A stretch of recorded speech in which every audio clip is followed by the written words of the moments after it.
السلام علیکم محترم ناظرین و سامعین، آج ہم بات کریں گے قبرستان میں دعا مانگنے کے متعلق۔ جی ہاں ناظرین، قبرستان کے اندر ہم دعا مانگ سکتے ہیں یا نہیں؟ کیونکہ بہت سے لوگوں کا کہنا ہے کہ ہم قبرستان کے اندر نہ دعا مانگ سکتے ہیں اور نہ نماز جنازہ ہی قبرستان کے اندر پڑھ سکتے ہیں۔ ناظرین، یہ دونوں باتیں غلط ہیں۔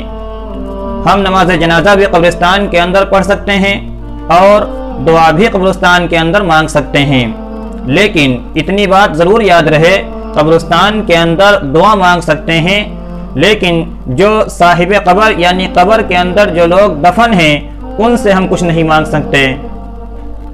اور ہاں، یہ بات یاد رہے کہ ان کے وسیلے سے ضرور مانگ سکتے ہیں۔ اسی طریقے سے جب حضور اکرم صلی اللہ علیہ وسلم کے روضے پر حاضر ہوتے ہیں تو وہاں بھی ہم حضور اکرم صلی اللہ علیہ وسلم سے ڈائریکٹ کچھ نہیں مانگ سکتے، بلکہ اللہ کے نبی علیہ السلام کے وسیلے سے مانگ سکتے ہیں۔ اسی طریقے سے ہم قبرستان کے اندر بھی دعا مانگ سکتے ہیں، لیکن قبر میں جو لوگ موجود ہیں جن کو دفن کر دیا گیا ان کے وسیلے سے مانگ سکتے ہیں اور ان سے کوئی چیز نہیں مانگ سکتے۔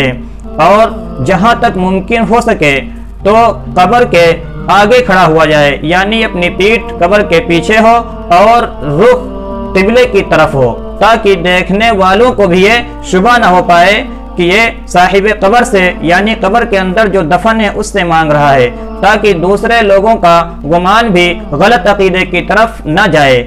اور خود اس سے احتیاط کریں، جب بھی قبرستان کے اندر کبھی دعا مانگیں تو قبلے کی طرف رخ کریں اور قبر کی طرف اپنی پشت یعنی پیٹھ کر لیں، تاکہ جو لوگ دیکھیں ان کا بھی ذہن گندا نہ ہو اور ان کا عقیدہ بھی غلط نہ ہو اور خود بھی اس سے محفوظ رہیں۔ ٹھیک ہے ناظرین، امید ہے کہ یہ بات سمجھ میں آ گئی ہوگی کہ ہم دعا ہر جگہ مانگ سکتے ہیں جس طریقے سے، اسی طریقے سے قبرستان کے اندر بھی مانگ سکتے ہیں، لیکن بس شرط یہ ہے کہ صاحب قبر سے نہیں مانگ سکتے۔ ٹھیک ہے ناظرین، ویڈیو پسند آئی ہو تو لائک کر دیں۔ ملتے ہیں نئی ویڈیو میں، تب تک کے لیے السلام علیکم ورحمۃ اللہ وبرکاتہ۔